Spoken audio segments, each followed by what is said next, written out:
Hello everyone, welcome back to American History. Today we're going to take a fast breeze through World War II. I've posted in your Canvas shell some other YouTube videos about World War II to go a little bit more in depth. We can't do that in this class, but we will talk a little about it in general. So without further ado, this is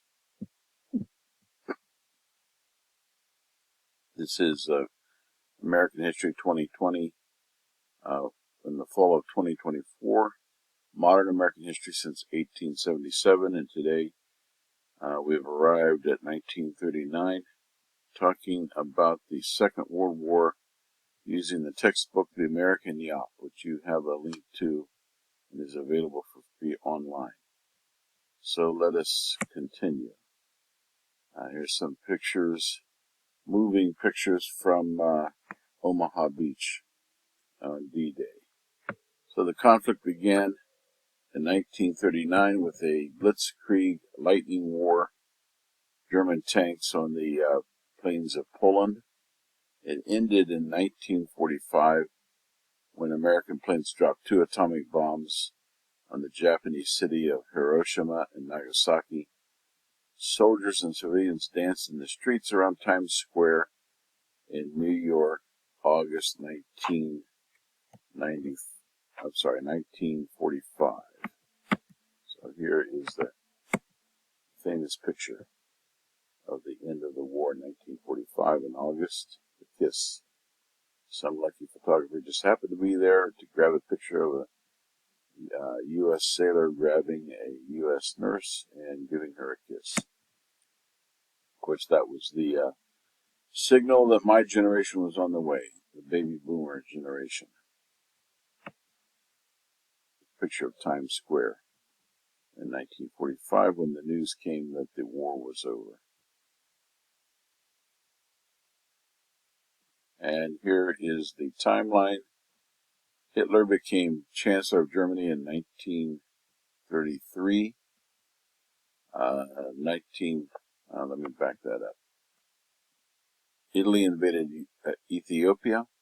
The U.S. Neutrality Acts were passed in 1935. This is a slow build-up to the war. The Rome-Berlin axis was established in 1936. In 1937, Japan invades China. The Munich Agreement between Britain, Germany, and France was in 1938. Peace in our time. The Nazi-Soviet Non-Aggression Pact was entered into in 1939, which was a big shock to all the communists that thought they were going to resist fascism. Germany invaded Poland also in 1939. This was the decisive moment of the beginning of World War II. We could also talk about there were other possible beginnings of World War II with the Japanese invasion of China. Also the outbreak of the Spanish Civil War in 1936. These could be considered preliminaries to World War II. In 1940, American conscription was reinstated. Germany, Italy, and Japan signed the Tripartite Pact. In 1941, Germany invades the Soviet Union. Japanese attacked Pearl Harbor in December of 1940. Also, the Allies suffered severe defeats in Europe and Asia in 1942. It looked for a while in 1942 like Germany was going to internment of Japanese residents of the United States, internment camps. There were battles of the Coral Sea and Midway, which halted the Japanese advance across the Pacific. Women were recruited for war industries. There was rationing of scarce goods, race riots in Detroit and Los Angeles. Fascism fell in Italy in 1943. And of course, you see my finger pointing there at the D-Day, August 9th, I think it was, no, sorry, it was June 9th, I believe, in 1944 when the D-Day Allied landing in France began. And the Supreme Court permits Japanese-American internment in 1944. The Yalta Conference took place in 1945 towards the end of the war. And I think, I guess I should go ahead and finish this while we're at it. Harry Truman became the president in 1945. The United Nations convenes in 1945. Atomic bombs are dropped on Japan. And Japan surrenders. 1945 was an eventful year. So, we'll talk about the rise of fascism, isolationism versus intervention, retreat from isolationism, and the attack on Pearl Harbor. So the road to war began in the 1830s. An anti-democratic movement known as fascism developed in Italy in 1922 and is spread to Japan, Germany, and Spain from Italy. These nations instituted an authoritarian militaristic governments led by dictators, Hitler, Mussolini, and Franco, and after 1940, Hideki Tojo in Japan. As you remember, with the encouragement of Woodrow Wilson, although not the United States, the League of Nations was established in World War I. It was weak. It had no enforcement powers. There was low level of commitment, low level of financing, so it was a weak institution. And despite the attempts of the League of Nations to slow this down, the Japanese occupied Manchuria in 1931. 1937, Japan launched a full-scale invasion of China, and there was very little the League of Nations could do about it. In Italy, fascism began to arise in 1922. The description of fascism was a dictatorship of the state over many classes cooperating. So there was no attempt at democracy. It was not the rule of the people, but a dictatorship of the state over classes cooperating, multi-class. Italy invaded Ethiopia. Hitler became Chancellor of Germany. His goal was European domination.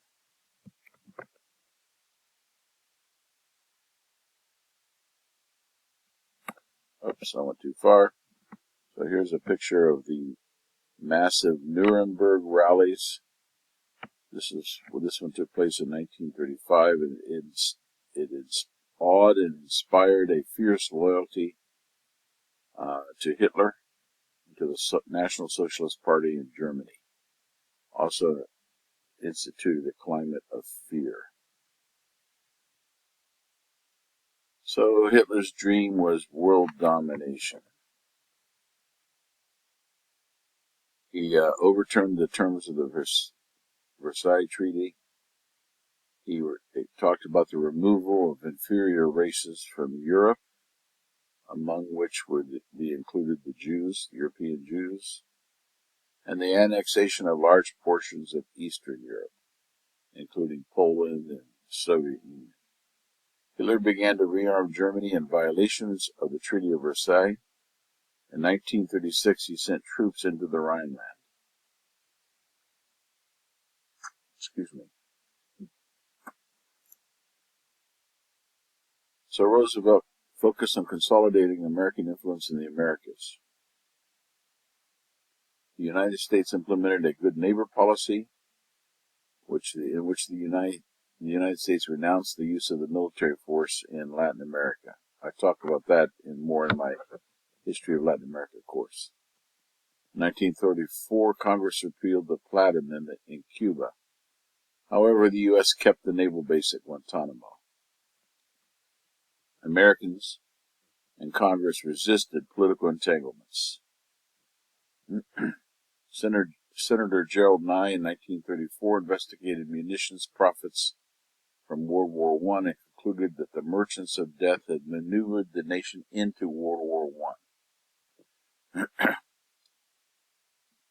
In the 1930s, congressional involvement in U.S. foreign policy sought to prevent a repeat of U.S. involvement in World War I. Some Americans felt that the country must resist fascism in Europe. The American Communist Party peaked at around 100,000 members in 1935 through 1938. The major communist newspaper was the Daily Worker. Communists were supported by some Afro-Americans, blue-collar workers, and many intellectuals. This was before the trauma of the Cold War. Spanish Civil War, I mentioned that earlier. It broke out in 1936. The Spanish Republicans depended heavily on foreign volunteers. There was a 3,200-strong Abraham Lincoln Brigade from the United States. American intellectuals strongly supported the Spanish Republicans, but increasingly uncomfortable with the rigidity of their communist associates in the Popular Front. Hitler was encouraged by the perception of passivity of the allies of the Spanish Republicans. So in 1939, before I say that, so in the sense that the Spanish Civil War was a opening act of the World War II, you had France, Great Britain, the United States, and Russia, or the Soviet Union, supporting the Spanish Republicans, which was the democratically elected government of Spain. And then you had Italy and Hitler's Germany supporting the Spanish nationalists under Francisco Franco, which was inclined towards authoritarianism. Whether or not they were ever fully fascist is another thing. But so on one side you had Germany and Italy fighting against the allies of Great Britain, France, and the United States with Russia. In 1939, Hitler signed a non-aggression pact with Stalin. Stalin's tie to Hitler damaged the international prestige of the Communist Party, which had been fiercely opposed to fascism. So with that understanding, Hitler felt safe to invade Poland in September 1st, 1939, the official opening of the World War II. 2 days later, Britain and France announced that the war against Germany had started. Majority of Americans at this point in time, 1939, supported Britain and France rather than Germany. But most Americans did not want to be drawn into another war. One example is Charles Lindbergh, who we saw with the Spirit of St. Louis in the 1920s. Senator Gerald Nye also formed the America First Committee to keep the nation out of war. Despite their efforts, in 1940, the United States moved closer to war. So there was a gradual retreat from isolationism. Germany conquered Poland in 1939. 1940, Germany overran Denmark and Norway. Next fell the Netherlands, Belgium, and Luxembourg. And June 22nd of 1940, France surrendered to Germany. Great Britain at that point stood alone against Hitler's plans for the domination of Europe. Time magazine announced America's 1,000-step path to war. Then in June 1941, Hitler abandoned his non-aggression pact with Stalin. There's no honor among thieves. So Hitler betrayed Stalin. Stalin betrayed the anti-fascist movement. The official entrance of U.S. into the war came in December. This was probably Hitler's biggest mistake, was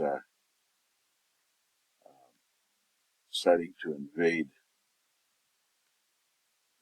Russia.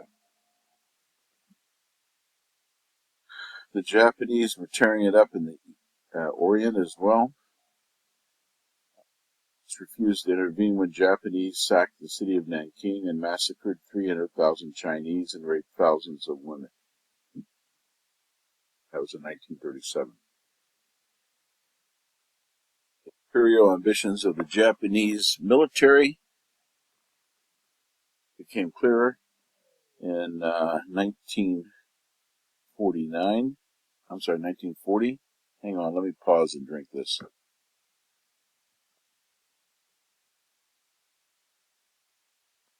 General Tojo became the Prime Minister of Japan. He concluded a formal alliance with Germany and Italy in 1940. With the support of the Emperor, the goal was to create a East Asia co-prosperity sphere run by Japan from Indonesia to Korea. 1941, Japan occupied Indochina. Tojo became Prime Minister. And this leads up to December 7th, 1941, when the Japanese carried out a surprise attack on the U.S. naval base at Pearl Harbor, a day which shall live in infamy, according to the famous address by President Roosevelt, which you can look up on YouTube. I encourage you to do so. This had a similar effect to people as September 11th, 2001. I don't remember the death toll in Pearl Harbor, but it was at least twice as much as September 11th, if not 3 times higher. And it was a sense of betrayal and shock. The Senate voted unanimously for war. The House voted 388 to 1 for war. The only one who voted against war was Jeannette Rankin of Montana, who had also opposed entrance into World War I.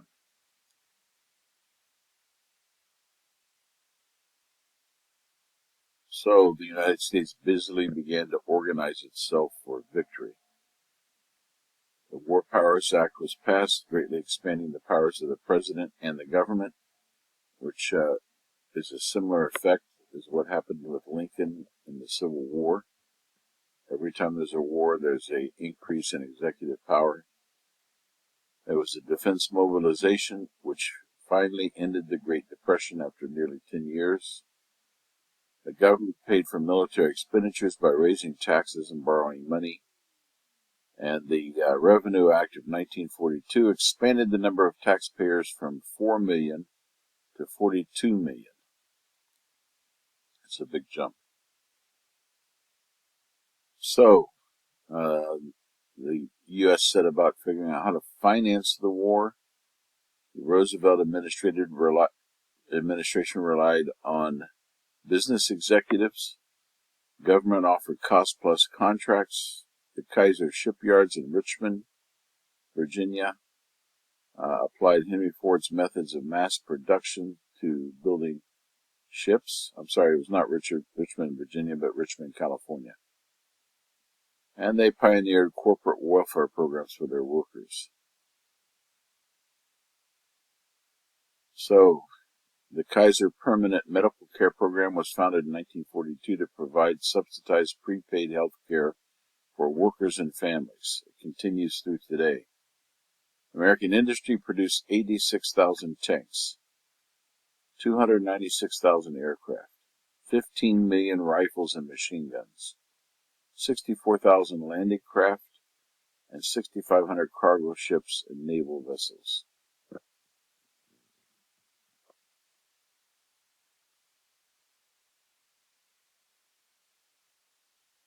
So here's a picture, a rally where citizens are being encouraged to buy war bonds to help supply the war effort overseas.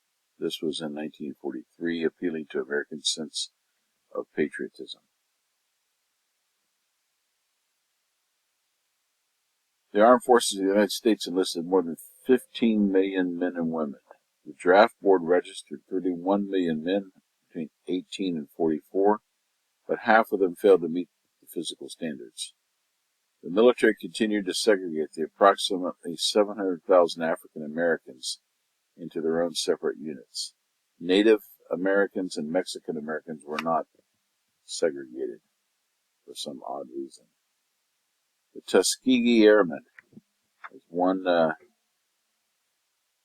encouraging story about black servicemen Here's a picture. They stand at attention in 1941. Major James A. Ellison returning the salute of Mac Ross, one of the first graduates of the Tuskegee Cadets. I believe there's a movie about the Tuskegee Airmen that is quite inspirational.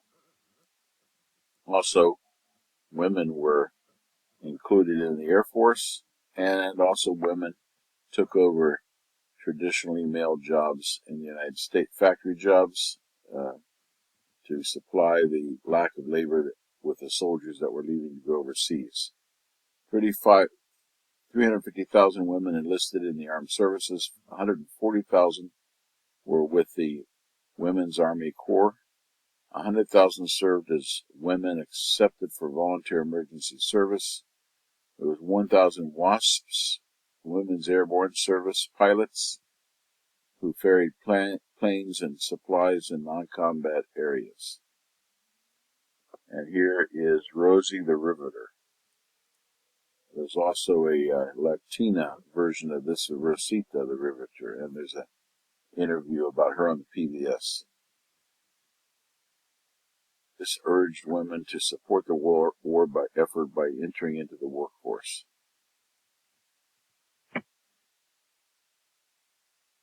As millions of working-age citizens joined the military, the nation faced a critical labor shortage.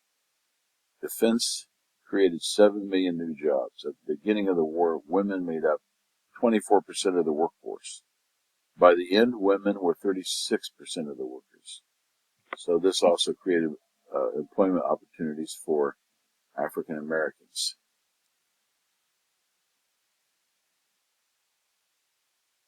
Some black workers pointed out parallels between the anti-Semitism in Germany and the racial discrimination in the United States. In 1941, Roosevelt issued Executive Order 8802 prohibiting discrimination because of race, creed, color, or national origin. The League of United Latin American Citizens was a Hispanic counterpart to the NAACP.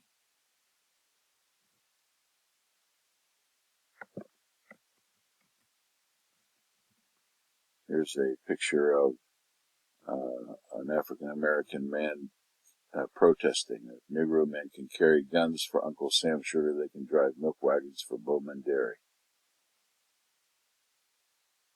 So the NAACP grew to 45,000 members by 1945. James Farmer of Chicago founded the Congress of Racial Equality, CORE. So these efforts laid the groundwork for the civil rights movements of the 1960s. Politics in wartime. The president sought to reinvigorate the New Deal political coalition of elections of 1944. Party leaders concerned with FDR's health dropped Henry Wallace from the ticket. He was very much a leftist, suspected of having socialist sympathies. So he was dropped from the ticket, and they replaced him with Harry S. Truman of Missouri, who was considered to be more moderate. Republicans nominated Thomas Dewey of New York to run for the Republican Party. Dewey was known for his approval of the use of torture in interrogations against the mafia. He supported the general principles of welfare state liberalism and internationalism in foreign affairs. But the majority of voters preferred continuity and gave Roosevelt 53.5% of the vote. Democratic coalition stood triumphant. The era of Republican dominance from 1896, just before the Spanish-American War, until 1932, the beginning of the Great Depression. That was the era of Republican dominance, and it was definitively over. Roosevelt was elected president 4 times, and then Truman was elected once. 5 terms of Democratic rule.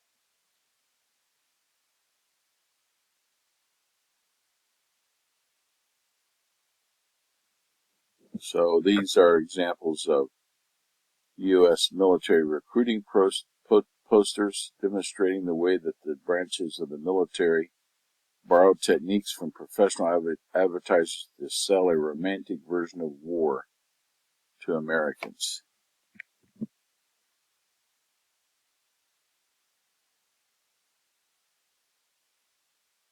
So there were popular culture movies during this time, romanticizing the war.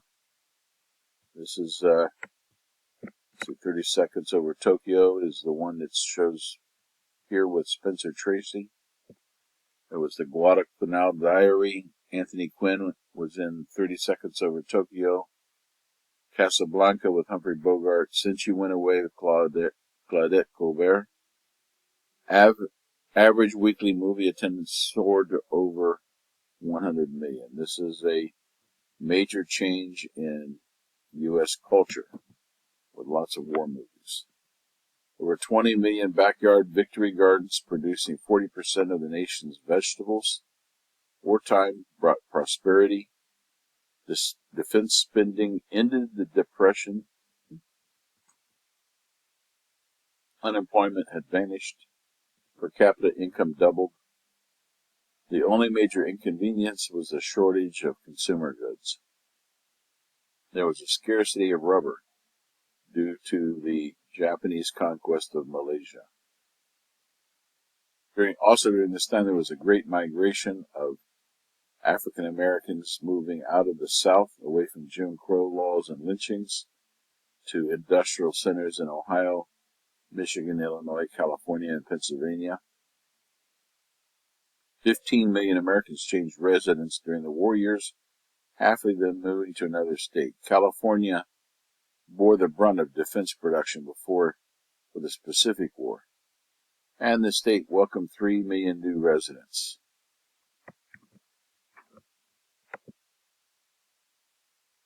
Here's a picture of Zoot Suit Youth in Los Angeles.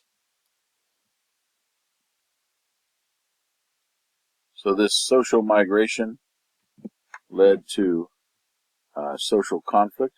Migrants, blacks and whites, competed for jobs and housing.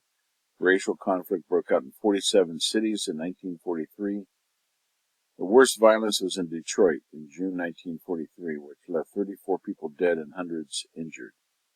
Racial conflict took place in the West as well.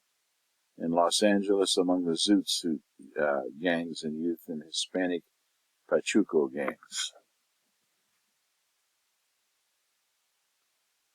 These outbreaks of social violence were severe but limited. Unlike World War I, which evoked harassment of German Americans, the mood on the home front was generally calm, apart from racial conflict. Internment of Japanese aliens and Japanese American citizens was a glaring exception to this record of tolerance. As residents began to fear attacks, spies, and sabotage, California's long record of racial animosity towards Asian immigrants came to the forefront. There were only about 112,000 Japanese Americans living on the West Coast, but they were rounded up and put into concentration camps because of the political weakness of the small Japanese communities, fears of the West Coast's vulnerability to Japanese attack, local anti-Japanese sentiment expressed in newspapers by politicians. So Congress finally got around to issuing a public apology in 1988 and awarded $20,000 to each of the 80,000 surviving Japanese Americans for their mistreatment during the war. World War II was a war for control of the world. Had the Axis won, Germany would have dominated all of Europe and much of Africa. Japan would have controlled most of East Asia. The United States went to war to prevent this outcome. The U.S. extended aid to Britain in 1939, economic warfare against Germany and Japan from 40 to 41, and the military war 42 to 45.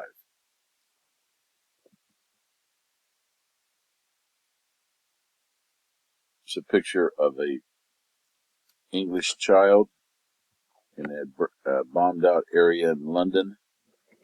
Thousands were left homeless or hurt or dead in Great Britain. because of the German bombing. This child holding a stuffed toy sits in the rubble as adults ponder their fate in the background.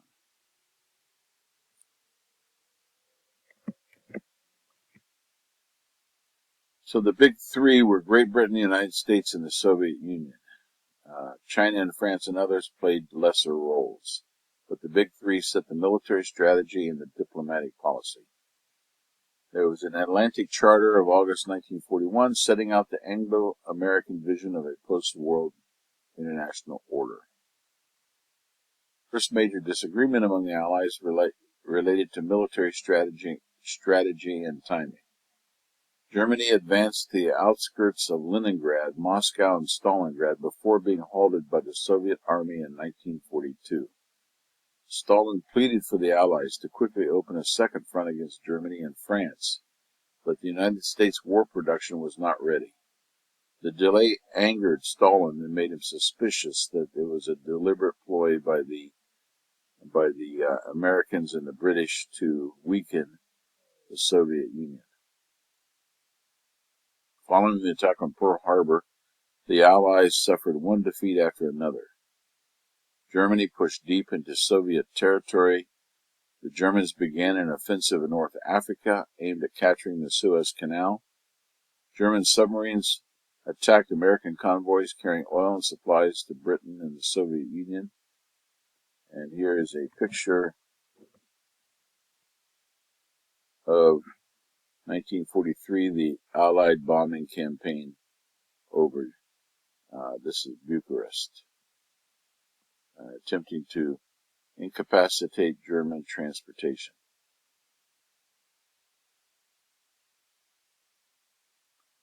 So the war continued in the winter of 1942-43, and during this time the tide began turning in favor of the Allies. In the Battle of Stalingrad, Soviet forces decisively halted the German advance, killing or capturing 330,000 German soldiers. The Battle of Stalingrad was the key turning point of the war. There's a good movie about this with Jude Law and Ed Harris from 2001 called Enemy at the Gates.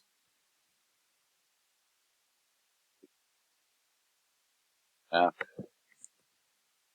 showing the layout. The kind of light brown are neutral: Spain, Portugal, Sweden, Ireland. Turkey at this point in the war is still neutral, apparently. Allied powers and possessions are in pink. The United Kingdom, you see the Soviet Union, Egypt, and the Axis powers are in darker blue. Germany, Austria, Bulgaria, Italy, Finland.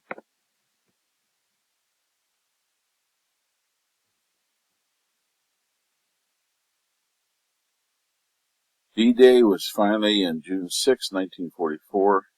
That's when the Allies landed 1.5 million soldiers on the beaches of Normandy and began the invasion of Europe under the command of Dwight Eisenhower. By August, Allied troops had liberated Paris. By September, Germans had driven out of most of France and Belgium. And again, another great film about this is called Ike: The Countdown to D-Day with Tom Selleck playing Eisenhower. By December 1944, the Germans mounted a final counteroffensive in Belgium called the Battle of the Bulge before being pushed back across the Rhine River into Germany. This is dramatized very well in the Band of Brothers. On April 30th, 1945, Russian troops are massed outside Berlin and Hitler committed suicide. On May 8th, Germany formally surrendered. As Allied troops advanced into Poland and Germany in the spring of 1945, they became Hitler's final solution of the Jewish question. Basically, the Holocaust. And here's a picture of bombed out cities such as Cologne, Germany. Cologne experienced 262 separate air raids by Allied forces, leaving the city in ruins. Amazingly, the Cologne Cathedral stood nearly undamaged after being hit numerous times.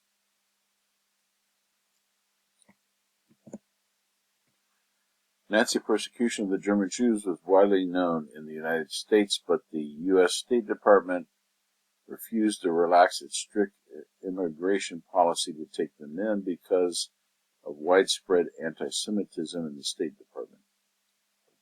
That's a shame. Taking a narrow view of national interest, only 21,000 Jewish refugees were allowed into the United States during the war.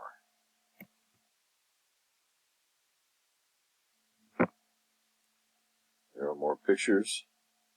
1945, and again, this is dramatized in the Band of Brothers when they arrive in this part of Germany or Poland and begin fighting concentration camps. And here is a map of the Pacific War, and you see in Manchuria, the Philippines, New Guinea, Thailand, French Indochina, the war going on, and many of the battles are taking place at sea or on the islands. Hawaii, the Coral Sea, Midway,